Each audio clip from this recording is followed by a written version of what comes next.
ዑዝር የላቸውም። ያልደረሰው አካልስ በእነዚህ በሱፊዎችና በአህባሾች የተሸወደ የገጠር ህዝብ አለ። ምንም ያውቀው ጉዳይ የለም። ነገር ግን እንዲህ አይነት ሽርኮች ላይ ጥለውታል። አያውቅም ሽርክ መሆኑ። ይሰግዳል፣ ይጾማል፣ ነገር ግን ይመቸናል አያውቅም። በቃ ይሄ ነገር ከተውሂድ ሁሉ አስመስለው ነግረውታል።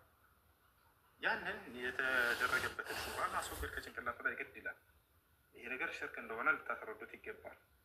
ሳታስረዱት ላ የጁዝ አልሑክም ዐለይህ ቢአተዕይን ይሄ ሰው ካፍር ነው ብሎ ላ አማ አልሑክም ዐለ ልዐመል ፈጃኢዝ ስራው ላይ ሑክም መስጠት ችግር የለውም። መን የስተጊሱ ቢገይሪ ላህ ፈሁወ ካፊር መን የድዑ ገይረ ላህ ፈሁወ ካፊር ሑክም ዓም ያኒ ጥቅል የሆነ ፍርድ ይሰጣል እንደዚህ ተብሎ። አማ ኢዛ አረድተ አን ተሕኩመ ቢልአዕያን ፈላ ቡደ ሚን ኢቃመት ልሑጃ የሆነን ሰው ገልጸ አድርገህ አከሌ ካፊር ነው ለማለት ኢቃመት ልሑጃ ግድ ይላል።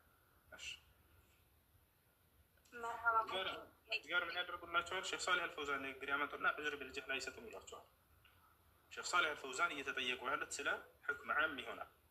ያንን ደግሞ ሱ ወዩነዝሉነሁ ዐለ ልአዕያን ያንን የሆነ ሰው ላይ ግለሰብ ላይ ሄደው ያንን ያወርዱታል። ያውና ሼክ ሳሊህ አልፈውዛን ዑዝር ቢልጀህል የለም ብለዋል ይሏቸዋል፣ ያጨበረብሯቸዋል። እና ሼክ ሳሊህ አልፈውዛን እንደዛ ነው፣ ወይም ሌሎችም ዑለሞች ሊሆኑ ይችላል። እሺ ይህ ነው ዑዝር ቢልጀህል የማይገባባቸው መስአላዎች አሉ ወይ? አዎ አሉ። በዑለሞች መካከል መስአላ ኸይፍያና መስአላ ዛሂርያ ይባላሉ፣ ግልጽና ድብቅ የሆኑ ይላሉ። ከነዚያ መካከል ለምሳሌ አላህን መሳደብ ይሄ ኢቃመቱል ሑጃ ያስፈልገዋል? ምንም ምን የገጠር ሰው አይሆንም። ይሄ ኢቃመቱል ሑጃ ያስፈልገዋል። አላህን መሳደብ አይፈቀድም፣ አትሳደብ አንለውም። ሄደን እስልምናን መሳደብ ይፈቀዳል? ላ አይፈቀድም በፍጹም። ልክ እንደ ቁርአን ቢሳደብ ይሄ ነገር ላ ይሄ ኢቃመቱል ሑጃ የሚያስፈልጋቸው አይደለም። ሼክ ረቢዕ አልመድኸሊ አላህ ይጠብቃቸው ምን አሉ? ዑዝር ቢልጀህል ከሚሰጡ የመጀመሪያው ዓሊም ሆነው ሳሉ ነገር ግን በእነዚህ ነገራቶች ላይ ዑዝር የለም ብለው ይናገራሉ። ነቢዩ ሙሐመድ እንዲህ አድርጋቸው ብሎ ቢሳደብ አንድ ሰው ሙስሊም ላይ ብሎ ተወሳቸውን መሳደብ አይቻልም በእስልምና ብለን ኢቃመቱል ሑጃ ያስፈልገው ለዚህ ሰው ወዲያው ይከፍራል። ይህ ሰው ላ የሕታጅ ኢላ ኢቃመቱል ሑጃ። እሺ ነገር ግን ሰውየው ሙስሊም ነው፣ ይሰግዳል፣ ይጾማል፣ አላህን ያምናል፣ ነብዩ ሰለላሁ ዐለይሂ ወሰለም መልእክተኛ መሆናቸውን ያምናል። ነገር ግን በመጀን ተውሂድ እንደሆነ አስረድተውታል፣ ሸውደውታል። ለዚህ ሰውዬ ሄደን ይህ ነገር ሽርክ እንደሆነ እናስረዳዋለን ሐቅን ከገለጸለት በኋላ። እዛ በኋላ እምቢ ቢል ዛኔ ዑዝር የለውም። ሳይገለጸለት በፊት ግን ላ ዩሕከም ዐለይህ ቢተዕይን ኢላ በዕደ ኢቃመቲል ሑጃ። እሺ መርሃባ። ሁለተኛው ጥያቄ ደግሞ ማለት ነው ቁርአንያዎችን ማክበር ይቻላል? ቁርአንያዎች ለይሱ ሚነል ቁርአንይን ሁም ከዛቢን ሙፍተሪን ወልቁርአን በሪእ ሚንሁም በረአተ ዚእብ ሚን ደም ዩሱፍ ብን ያዕቁብ ዐለይሂም ሰላም። ቁርአንያዎች ነን ይላሉ፣ የቁርአን ብቻ ተከታይ ነን፣ ሐዲስን አንቀበልም ለማለት ነው። እነዚህ ሰዎች በፍጹም ቁርአንን አይከተሉም። ሼክ አልባኒ እንደዚያ ብለዋል። ቁርአንን ነው ብቻ ነው የምንከተለው፣ ሐዲስን አንከተልም የሚሉ ሰዎችን አንድ ጥያቄ ጠይቋቸው። እሺ በረከት ሰላም ነው፣ እንዴት ነህ? አለን። ከመስለሜ በፊት ግን ጥያቄዎችን መጠየቅ ፈልጋለሁ እና ወደ መናገር የምፈልገው ነገር አለ። እሺ ይቻላል። በመጀመሪያ ማለት አማራለሁ ይቅርታ ይደረግልኛል ማለት ከነቢያትን ከሚሰሩት መካከል አንዱ ነበርኩኝና በጣም የማይነገሩ ቃላቶችን የማይደረጉ ነገራቶችን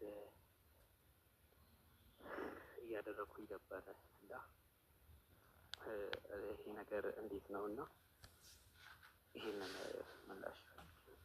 እሺ እንግዲህ አንድ ሰው ከመስለሙ በፊት ስለሰራው ኃጢአት አምላክ አላህ ሱብሓነሁ ወተዓላ እንደማያስብበት ተናግሯል። በቁርአን ላይ በርካታ ቦታ ላይ ይሄን ይናገራል። አላህ ራሱ ሲናገር ምን ይላል? ቁል ሊለዚነ ከፈሩ ኢየንተሁ ዩግፈር ለሁም ማ ቀድ ሰለፍ ይላል። ወኢን የዑዱ ፈቀድ መደት ሱነቱል አወሊን ይላል። ሙሐመድ ሆይ ለእነዚያ ለካዱኝ ባሪያዎቼ እንዲህ ብለህ ንገራቸው ካሉበት ክህደት አሁን ቢቆጠቡና ወደ እኔ ቢመለሱ ያለፈ ስህተታቸውን ሁሉ ምርላቸዋለሁ ብሏል በላቸው ይላል። በሌላ ቦታ ላይ ምን ይላል? ወኢኒ ለገፋሩን ሊመን ታበ ወአመነ ወዐሚለ ሷሊሐን ሱመ እህተዳ ይላል። ወደ እኔ ለተመለሰና ንስሐ ላደረገ ባሪያዬ እኔ ያለፈ ስህተትን ሁሉ የምምርለት አምላክ ነኝ እያለ ይናገራል። በሌላ ቦታ ላይ አምላክ አላህ ሱብሓነሁ ወተዓላ በሱረቱል ማኢዳ ላይ ሲናገር ምን ይላል? ፈመን ታበ ሚን በዕድ ዙልሚሂ ወአስለሐ ፈኢነ አላህ የቱቡ ዐለይህ ኢነ አላህ ገፉር ረሒም ይላል። በኃጢአት ነፍሱን ከበደለ በኋላ በክህደት ነፍሱን ከበደለ በኋላ ወደ እኔ ንስሐ ያደረገና የተመለሰ ባሪያዬን እኔ ንስሐውን እቀበለዋለሁኝ፣ አምርለታለሁኝ፣ አዝንለታለሁኝ፣ እኔ መሐሪና አዛኝ ሆንኩኝ አምላክ ነኝና እያለ ይናገራል። ስለዚህ ሰውየው ከመስለሙ በፊት አላህን መልእክተኛውን እንዲሁም ደግሞ ኢስላምን ሲሳደብ የቆየ ከሆነ አምላክ አላህ ስብሐነ ወተዓላ ወደ እርሱ በተመለሰ ጊዜ ያለፈ ኃጢአትን ሁሉ ይቅር ብሎ ንጹሕ አድርጎ ይቀበለዋል። ነቢያችን ሰለላሁ ዐለይሂ ወሰለም ሐዲስ ላይ ሲናገሩ መን ታበ ታበ አላሁ ዐለይሂ ያሉ ወደ አላህ የተመለሰ አላህ ንስሐውን ይቀበለዋል ብሎ ተናግረዋል። ልክ እንዲሁ ሌላ ቦታ ላይ ነቢያችን ሰለላሁ ዐለይሂ ወሰለም ምን አሉ? አልኢስላም የጅቡ ማ ቀብለሁ አሉ። እስልምና ከእርሱ በፊት የተሰራን ኃጢአት ሁሉ ያስተሰርያል አሉ። ያ ማለት ሰውየው ሲሰልም ጊዜ ያለፈ ኃጢአቱ ሁሉ ይማርለታል ብለው ነቢያችን ሰለላሁ ዐለይሂ ወሰለም ተናግረዋል። እሺ ወንድም በጣም አመሰግናለሁ። እና ያው በቃ መስለም ነው ፈልገው። እሺ የምለውን ቃል አብረኸኝ የተከተልክ በል። እሺ አሽሀዱ አላ ኢላሃ ኢለላህ ወአሽሀዱ አነ ሙሐመደን ረሱሉላህ። ማሻአላህ አላሁ አክበር። ጨርሰሃል። ከዚህ በኋላ ሙስሊም ሆነሃል። አሁን ያልከው ቃል የሸሃዳ ቃል ወይም የምስክር ቃል ይባላል። የመጀመሪያው የእስልምና ሃይማኖት ትዕዛዝና መሰረት ነው። የነቢያቶች ሁሉ የነበረው ትዕዛዝና መሰረት ማለት ነው። እሱም ትርጉሙ ምንድን ነው? አሽሀዱ አን ላ ኢላሀ ኢለላህ ማለት እነሆ ከአንዱ ከአምላክ ከአላህ በስተቀር በእውነት የሚመለክ ሌላ አምላክ የለም ብዬ መሰክራለሁ ማለት ሲሆን፣ ወአሽሀዱ አነ ሙሐመድን ረሱሉላህ ማለት ደግሞ ሙሐመድም የአላህ መልእክተኛና ነቢይ ናቸው ብዬ መሰክራለሁ ማለት ነው። ነቢያቶች ሁሉ ያስተማሩት የመጀመሪያው ትዕዛዝና መሰረት ይሄው ነው። አምላክ አንድና ብቸኛ ነው። በአንድነቱ ላይ ሁለትነት ሶስትነት የለበትም በፍጹም። አምላክ ዘላለማዊ ህያው ነው። በህያውነቱ ላይ ሞትነት የለበትም። አምላክ ለቅጽበት ሞተ ሊባል አይችልም በፍጹም። አምላክ ባህሪው ዘላለም መለኮት ብቻ ነው። በመለኮትነት ባህሪው ላይ አይለዋወጥም። ሰውነት የለበትም። አምላክም ነው ሰውም ነው ተብሎ አምላክ አይገለጽም። አምላክ ጌታ ብቻ ነው። በጌትነቱ ላይ ባርነት የለበትም በፍጹም። አምላክ ሁሉን አሸናፊ ነው። በአሸናፊነቱ ላይ ተሸናፊነት የለበትም። ለቅጽበት እንኳን በፈጠራቸው ፍጥረታቶች የሚሸነፍ የሚገደል የሚሰቀል አይደለም በፍጹም። እርሱ ከሁሉ በላይ ሆኖ ለዘላለም ያለ የነበረ ለዘላለም የሚኖር የሆነ አምላክ ለራሱ ሲነግረን ምን ይላል? ወተወከል ዐለል ሐይ አለዚ ላ የሙት ይላል። በፍጹም በማልሞተው ዘላለም ህያው በሆንኩት በእኔ ላይ ተመኩ እያለ ይናገራል። አላሁ ላ ኢላሃ ኢላ ሁወል ሐዩል ቀዩም። እኔ አምላካችሁ አላህ ማለት ያ ነኝ፣ ከእኔ በስተቀር ሌላ ማንም አምላክ የሆንኩኝ ብቸኛው አምላካቸው የሆንኩኝ ነኝ እያለ ይናገራል። አልሐይ ይላል፣ ያኔ ዘላለም ህያው የሆንኩኝ አምላክ ነኝ ይላል። ልክ እንዲሁ ባሪያዎችን ህይወት የሰጠሁኝም እኔ ነኝ እያለ ይናገራል። አልቀዩም ይላል፣ ራሱን በራሱ ችሎ የቆመ አምላክ ነው። እርሱ በፍጹም አጋዥ የሚያስፈልገው አይደለም። ወልሙቂም ከዛሊከ ሊዒባዲህ፣ ባሪያዎቹንም ፍጥረትን ሁሉ በህይወት እንዲቆዩ እንዲቆሙ ያደረገ አምላክ ነው። ላ ተእኹዙሁ ሲነቱን ወላ ነውም፣ እኔን ማንገላጀትም ሆነ እንቅልፍም አትይዘኝምም ማለት ይህ ሌላኛው አምላክ ባህሪ ነው። ለሁ ማ ፊ ሰማዋት ወማ ፊ ልአርድ፣ በሰማያት በምድር ያለው ሁሉ የእኔ ፍጥረት ነው አለ። ይህ ነው። እሺ ሌላኛው አንድ ሰው እስልምናን ከተቀበለ በኋላ ምን ያገኛል የሚለውን በተመለከተ የመጀመሪያው ቅድም ያልኩህ ነው። የኃጢአትን ሁሉ ስርየት ምህረትን ያገኛል በሰለመበት ቀን። አምላክ አላህ ቃል ገብቷል፣ ወደ እኔ በተመለሱ ቀን ያለፈ ስህተታቸውን አላስብባቸውም፣ ከኃጢአትም ንጹሕ አድርጌ ይቀበላቸዋለሁ ብሎ ተናግሯል። ሌላኛው ምንድን ነው? በቀጣዩ ዓለምስ ምን ዋስትና ተገብቶለታል ለሙስሊም ወደሚለው እንምጣ። እንግዲህ ከሞት በኋላ ህይወት አለ ብለን እናምናለን። ከሞት በኋላ ባለው ህይወት አላህ ስብሐነ ወተዓላ የዘላለማዊ ህይወትን ሊሰጠን ቃል ገብቶልናል ወይ? አዎ፣ ራሱ በርካታ ቦታ ላይ ቃል ገብቷል። አላህ ስብሐነ ወተዓላ ሲናገር ምን ይላል? የመጀመሪያው ምንድን ነው ልታውቁ የሚገባው? ቀድ አፍለሐል ሙእሚኑን ይላል። አማኞች በእርግጥም ዳኑ ይላል። 4 ነጥብ። በቃ ድናችኋል፣ አማኞች ድነዋል ብሎ ገልጾናል አላህ ሱብሓነሁ ወተዓላ። ሌላ ቦታ ላይ ምን ይላል?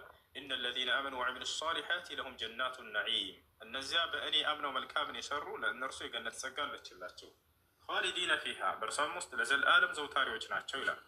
ወዕደላሂ ሐቃ፣ ይህም የአላህ ቃል እውነት ነው እያለ ይነግረናል ማለት ነው። እና ይህን ይመስላል። አንድ ሰው እስልምና ከተቀበለ በኋላ ሻወር እንደወሰድ ታዟል፣ ለሶላት ራሱን ዝግጁ ያደርግ ዘንድ። ከዚያም ስለ ሶላት አሰጋገድ በመማር ሶላትን መስገድ ጀምሯል። ለዚህ ላመንከውና ለመሰከርከው ለአንድ አምላክ ብቻ መስገድ ነው። ከእርሱ ውጭ ለሌላ አካል መስገድ አይቻልም በፍጹም። ይህን ይመስላል። ስምህ ማን ነበር ወንድማችን? ስሜ በረከት ነው። እሺ በረከት፣ ደስ የሚል በረከት ነው። ካልፈለግ ችግር የለም። አረ ቀይራለሁኝ። በቃ እንትን ቁርአን ምናምን መቅራት ማን ያስቀራል? ቁርአን የምትቀራበትን መንገድ ከላይ ዛህራ ፎሎ ታደርጋታለህ። ወንዶች የሚማሩበት የራሳቸው ግሩፕ አለ፣ እዛ እንድትገባ ታደርጋለች። ስምህ ማን እንዲሆን ደስ ይላል? አንተ የምትወደው ስም አለ ወይስ እኛ እናውጣለን? አንተ እሱ ራስህ ታውጣለህ። እሺ እኔ ሙሐመድ ቢሆን ደስ ይለኛል። ሙሐመድ ቢሆን ደስ ይለኛል። እሺ ወንድሜ፣ እኔ ደስ ይለኛል ሙሐመድ። መርሐባ። እሺ ወንድሜ፣ ዛህራ አውሬውና በውስጥ ቁጥር ተቀብለሽው የሚማርበትን ግሩፕ ያስ አሰላሙ አለይኩም ወረሕመቱላሂ ወበረካቱ። ወአለይኩም ሰላም ወረሕመቱላሂ ወበረካቱ። ሰላም አለይኩም ሙሐመድ ወንድሜ። ሰላም ነው አለን አልሐምዱሊላህ። እሺ ፎሎ መልስልኝ እና በውስጥ የቴሌግራም ቁጥር ላክልኝ። ኢንሻአላህ ወንድሞች ያናገራል። እሺ ምንድነው ታብ አድርጉ ቤተሰብ እና ያንኛውን ደግሞ ኮፒ ሊንክ አድርጉ፣ ያኛውን እሱ የሚለውን አካውንት ማለት ነው። ቀጥል። ጥያቄ ያላችሁ መቀጠል ትችላላችሁ። አሰላሙ አለይኩም። እሺ ወአለይኩም ሰላም ወረሕመቱላሂ ወበረካቱ። እሱ እኔ ጥያቄ እኛ ሀገር ብዙ ትልቅ ሸህ የሚባሉ አሉ በጎንደር እና በህይወት ያሉ ማለት ነው፣ የሞቱ አይደለም።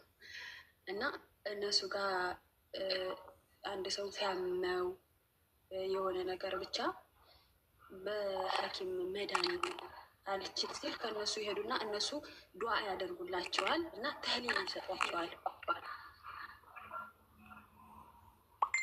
ላ አንድ ሰው ከታመመ ወደ ሐኪም መሄድ ያለበት ነገር ከሆነ መሄድ አለበት። ይህ ከአላህ ጋር የሚያጣላ ነገር አይደለም። ወይም ደግሞ ሰውየው የአላህን ሕግ እንደ ጣሳ አይታሰብበት። ገብቷቸዋል። አላህ ስብሐነ ወተዓላ እነዚህ ሰዎች አይምሮን ሰጥቷቸው ለሰዎች የሚበጃቸውን የሚጠቅሟቸውን መድኃኒቶች እንዲቆሙ አቅል የሰጣቸው እሱ ነው። ስለዚህ አንዱ ለሌላው መድኃኒትን ቢያቀርብለትና ያንን ቢጠቀም ሁሉ አላሁ ቁሉል አካል